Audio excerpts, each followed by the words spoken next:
Hello বন্ধুরা, আপনারা দেখছেন দুটি সাপ একসাথে সঙ্গ করছে একটি রান্নাঘরে। আসলে হচ্ছে কি, এইভাবেই সঙ্গ করতে করতে রান্নাঘরের দিকে আসছিল। তখনই রান্নাঘরে থাকা লোক ঘর থেকে বের হয়ে যায়। তাদেরকে কোনোভাবে ডিস্টার্ব না করেই ঘর থেকে বের হয়ে আড়াল থেকে ভিডিও করতে থাকে।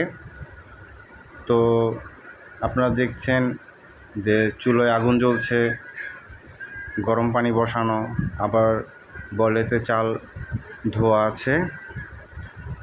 এই সময় সাপ যখন সঙ্গ করে তখন সাপকে ডিস্টার্ব না করাটাই ভালো। সাপের ক্ষেত্রে নয়, যে কোনো প্রাণীর ক্ষেত্রেই তাদেরকে ডিস্টার্ব না করাটাই ভালো।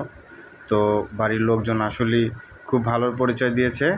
তারা সাপদেরকে কোনোভাবেই ডিস্টার্ব করেনি। সঙ্গ করা অবস্থায় তারা আড়াল থেকে শুধু ভিডিও করেছে, সাপও তাদেরকে কিছু বলেনি। তো এই জন্যই আমরা দেখতে পারছি। আসলে আমিও আগে কখনো দেখিনি যে সাপ কীভাবে সঙ্গ করে, তো আজকে দেখলাম। আপনারা দেখেন। ধন্যবাদ বন্ধুরা।